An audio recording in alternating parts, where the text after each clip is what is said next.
Hi, everybody. Welcome to the Choice, Change and Action podcast. So I am still in Algarve recording this podcast. And so hence you may hear the thunder that is unleashing itself upon us at the moment on my veranda in my casa in Algarve in Costa Rica. And I'm here with David Kubes again. Welcome. Thank you, Simone. Hello, everyone. Now, you are actually going off to Saudi Arabia to do a Business Done Different class. Oh, yes. 15th of October, I'm leaving, and I'm really, really excited about this amazing country and this amazing topic. Yeah, well, you're doing Business Done Different and Right Voice for you. Yes. I will say. But I'm impressed that you're actually heading off to Saudi. I think that's great. What made you choose that? Well, I actually was invited by some amazing creators from Jeddah. Who came to my classes, who were listening to what I have to say about Business Done Different, which is basically everything I learned from you. And they said, you know what, there are so many changes going on in Saudi Arabia, so many new possibilities opening up. This is so required. At the moment, there's such a high demand for that. Not long ago, women in Saudi Arabia couldn't even drive a car. Yeah. That changed, and now the business world is open up for women in Saudi Arabia as well. And the beautiful point of view of the CFs from Saudi Arabia is, well, if we get to start, why don't we start different right away? That's great. I love it. That's phenomenal. And I just want to correct you on something. It's like, to me, Business Done Different is not about everything that you learned from me. It's everything that you already know. And it's, to me, I wrote the book Joy Business. We have your Joy Business Facilitator. We have Joy Business Facilitators all around the world. One of the classes that we facilitate is Business Done Different. And it's all the tools using access consciousness in business and with money and creation of wealth and all of that fun stuff. And what I've always noticed is it's not anything that we don't already know. And I get at Algarve the last few days, we've had some amazing conversations with Gary Douglas, the founder of Access. Claudia's been here, David, myself, Liam and Chloe, another couple of people have been here. And we've been having these just phenomenal conversations about how to be in business. And to me, that is like, you have to live that. And you have to make the choices and you have to stumble and fall and then go, whoops, okay, now what am I going to choose next? And I have gained so much from knowing you, David, and I know you've gained so much from knowing me, and that's how it works. Like, that's how we all contribute to each other. So thank you. And there's so much that we can all give to each other. And one of the things that we wanted to talk about today is, well, dealing with authority. Yes. So where do we want to start with that, David? Well, authorities is that one connection point everybody has to this reality where they try to avoid it. They don't want to mess up with them. Many people hide from authorities because they think authorities have power over their business, over them. It's the only one who can turn you down. They can put you in prison. They can take away your passport. They can deny the visa. They can fine you because you travel with cash. And they will find out how much money you make. And then they will take all the way your money by sending you a tax bill. I have a very different point of view about all of this. And I would love to see businesses starting where they are not intimidated by authorities and not limited by authorities and not stopped in their creation. And what a good time to talk about that right now, actually, because there is, Jesus, coming from Australia at the moment, it's like, it's with the government, well, around the world. And the way governments are being, and people are saying that their, rights have been taken away, etc. Rights haven't been taken away, and look what you did. Everybody said you can't leave Australia because you need a permit. You need approval from the government to leave. How many people didn't even try to get approval because they thought, well, I would never get it? they automatically make authorities greater and don't even Oh go no, I there. knew I would get it. I know. I had And you are different. But this is this general point of view people have. They wouldn't even look at it. They wouldn't even consider it as a possibility to change something when it comes to the topic of authorities. So I would love to see that being changed. Okay, so what are some of the ways in which you could see that people could start to look at authority in a different way? Like, how do you look at that? Well, first of all, authorities are part of a government, okay?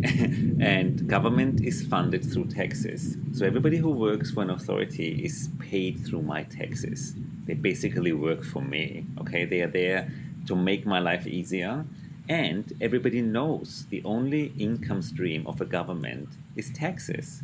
So we are all VIP clients to them. But that nobody talks about that. We feed the government with our taxes, and this is how they can pay everything. That could be some kind of a co-creation rather than one against the other. Should we send the government a memo about that though? Well, reminder. Reminder: who pays your paycheck? Don't bite the hand that's feeding you. Mm-hmm. That would be your reaction, okay? And a lot of people ask me how to change that. The way you change it is to just change your point of view. Because when you go, wait a minute, that's a co-creation. With my taxes, we make this community functional, then it's not one against the other anymore. And you can be the first one changing that point of view. And whenever you approach an authority with that, hey, let's make that work, it's already changed. And that's the first thing that you can change, your point of view. And not, oh my God, they want to take from me. Oh my God, I have to hide from. That all creates this kind of weird space around authority that will limit you. But you knowing, okay, I'm just one part of this big organism. And we have to pay taxes, okay? Someone has to build the roads. We all enjoy electricity. There are some common use, how do you say it? There are some areas, common use areas. Like parks and things. Parks, electricity, Transport. public transport, airports, all of that has to work, okay? So don't resist it. Just be aware, okay, I'm part of funding that with me paying taxes. This is where my money goes. So there's no need to... So don't go into the resistance and reaction of Don't it. resist, don't hide, and be aware. Because they will try to find everything, and they will try to make you wrong, and they will try to intimidate you, because they started using that as a weapon against you. But rather than fighting against them, you could just be aware, and then play with them, ask questions how to get around, and energetically make yourself greater and bigger than them. So can you give me a couple of examples or an example of how you've done that? Well, for example, everybody thinks traveling with cash is illegal. People think cash is illegal. And everybody knows don't travel with more than $10,000 in cash. What people don't know, because they don't question, is if you have $10,000 in cash, you can travel. You just need to tell the custom agent that you are traveling with more of it. You just need to declare it. And the only thing they want to know is, why do you travel with it and what are you doing with it? And the reason behind that is because they want to stop drug dealers and terror financing. It all came up after the terror attack September 11. So if you allow yourself to educate about, okay, what's the reason for this rule and regulation, you will find out what they look for. But then you all know you're not a drug dealer and you don't finance terror. So why would you not go to the custom agent? Hey, I'm traveling with $30,000. Why? Well, I just did a class and this is the revenue. Where are you taking it? Well, to my business, to put it in my bank account. Done. That's how I do it. It could be so easy if you don't function from they're after me. You could function from, okay, what's required to have ease with it? How do you get around it? So that's an example. It's true. It's such a fallacy that people think that you're just going to get it taken off you, or you would get it taken off you if you don't actually. And you just have to tell them I have it. They don't take it. They don't report you nothing. This rule exists to avoid drug dealers from traveling with cash and terror financing. That's all they're looking for. And you know you're not one of those, so have ease with it. have to stop David clapping in the Thank you. in the podcast. Okay, so what's another example of dealing with authority that you've come across that you've created more ease with? With income tax and all the taxes, people always think as soon as they start making money, starting a business, they are kind of hiding because they're not paying taxes. You need to know that taxes are being paid in arrears, okay? At the end of the year, you look at your profit. And as I said before, every taxpayer, every startup business is a new income stream for your government. And the government has support services for startup businesses. If you start your business based on, I won't pay taxes, I want to avoid taxes, you're creating this energy of hiding. And you cannot just hide from the tax authorities. If you're being the energy of hiding, you're hiding from clients, from possibilities, from everything. So I always go, okay, educate yourself, get an accountant, or even call the tax authorities and find out what's required. And then find out ways to get around it. And don't avoid paying taxes. Well, get creative with your accounting. Oh, that's one of my favorite topics is creative accounting. And but I don't avoid taxes. I have my banker says to me, Simone, you're the only person that I have because my bank account is literally called, the tax account is called Joy of Taxes. Well, wait a minute. You have a tax account. You need to give people information. What is actually a tax account? Why do you have a tax account? Because that is also something I learned from you. You think it's so normal. Right. So how do you run your business in regards to taxes? Well, I would put a certain amount of money away from everything that I earn in a tax account. Yeah, because you're smart. You know that you have to pay taxes in arrears. Yeah, and when a tax bill comes, the business year is over. So you're already putting a little bit away every month, which is brilliant. But can I say, been there, done that, when at the end of the year, when you get the tax bill and you just go, shit, and you're like, I don't have the money anymore.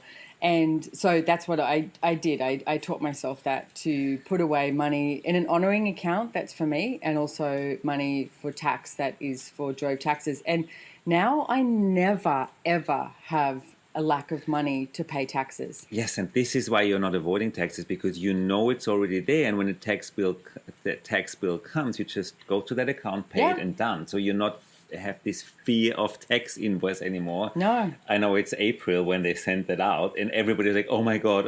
And this is a worldwide common sense in April. Oh my God, the tax bill comes. But by putting away and creating that Joy of Taxes account, so thank you for that tool, you just get around it. And I can guarantee you, if you put like 25% of everything that comes in towards your future tax account, first of all, you will see how much money you made, and then you will have total ease. And if the tax bill is less, okay, you take the rest as a bonus. Yeah. No, that's actually what's ended up happening for myself as well. And I've bought shares with it, putting into my trading account when I've had money left over. And I also pay quarterly. Like I nominate an amount that I pay my tax quarterly, so that it's not this one big giant thing at the end of the year. But creative accounting is definitely in between all of those lines. Well, what you need to know about running a business is you pay tax on the profit. And profit is income minus expenses. And every bill you pay, every item you buy that is actually designed to promote or support or make your business grow is a tax write-off. Mm-hmm. In my world, every breath I take is a tax write-off because I'm living my business. I find ways to use everything as a tax write-off.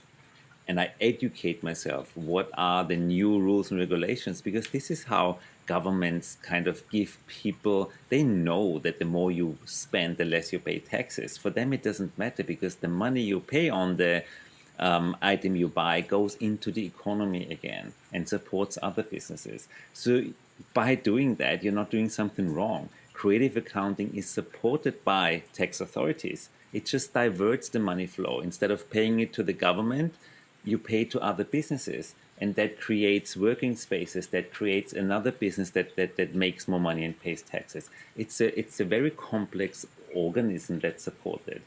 But the one thing you need to know, it's not wrong. Okay, you're not doing fraud by doing creative accounting. It's noticed. Every government knows it. They come up with these weird regulations. Why can you actually use a business lunch as a tax write-off?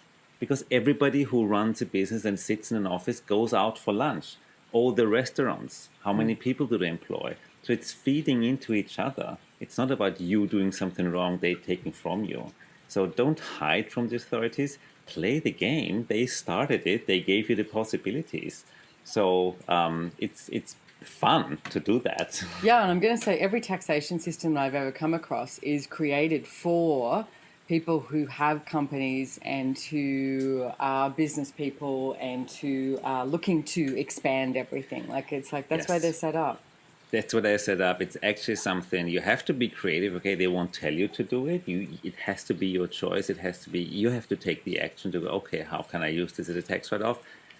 But please, it's not illegal. You're not stealing. So many people go, oh my God, I can't do that. That wasn't really a business lunch. Come on. What you talked about is not on the invoice, okay? So be smart, be creative, and just go out, play the game, enjoy the roller coaster, and let your business grow. Become a VIP client at the tax authorities, because once your tax bill is $100,000 a month, they will honor you, believe me. They won't kill their income stream. I love that, David. So any other tools or anything you want to add to this with being with the authorities? Well, yes, when you approach authorities, this is what I actually do. It's this lower your barriers and don't go into reaction. Just expand your being, create space. There are so many people, especially when it comes to authorities. How aware are you of what is going on in everybody else around you? When you are at immigration at airports, when you go to apply for a visa, when you are waiting, I don't know, for the tax auditor to come, is that yours? And do you have the power and ability to change it by just being the space? I always call you drop this atomic bomb of space and ask the molecules to expand, and everything around you changes. That is such a great tool because it's true. It's like so many people do this contracted thing. And they've already, I mean, I used to always say, like, coming to American customs, you want to go, okay, I'm wrong. Oh, because yes. that's the way it feels like when they look at you, but that's not, listen to the howlers. I wonder if you can hear the howlers. Well, maybe not over what we could talk. So that tool, like, this kind of expanding and dropping that atomic bomb of space, it actually works everywhere where you normally would tend to panic. It just changes and shifts everything around. And I've been there, I've done that. I also learned it the hard way. I have this story with Simone when we transited through Bogota. I got to experience it. It works, believe me. I can guarantee it works. So we'll keep that story, Bogota, Colombia, under wraps. I will keep it for another podcast. Another time. So, and I'm sure you'll be having to use that tool in Saudi Arabia as well. And I'm happy that you're going there. I think that's awesome. I'm excited to go. Yeah. So where can people find you, David? I have a website, drdavidkubes.com, and also a profile on the Access Consciousness website, and all the mainstream social media, Dr. David Kubes on Instagram, on Facebook, SoundCloud. Every time. Okay, so what I'm trying to get you guys to hear, if you can, is the howlers. And a howler is a monkey here. And they're really little, but I swear to God, they sound like they're 6 foot tall and 6 foot wide, like this like guttural sound that they have. A gorilla is coming around the corner. Yeah, it is. It's like a gorilla's coming around the corner. And so they keep making this noise while we're talking. So that's where I was trying to hopefully see. I'll try and see if I can get a recording of a howler for you. It's beautiful. Or you could just come here and stay here and hear them yourself. To Elugar, ladies and gentlemen. Cool, awesome. All right, so you can find David on davidkubes.com. It'll be all in the show notes and Instagram, etc. as well. And thank you so much for joining us here today. And I will be talking to you guys soon. Thank you for following me. Bye. If you're enjoying this podcast and have a question or topic you'd like me to address, please leave a review wherever you are listening. The best way for me to know what it is you want to hear about is to send in your questions, and we actually read all the reviews that come in. So let us know which episodes you loved and what you want to hear about next, right there in the podcast reviews. And thank you. Truly, truly grateful.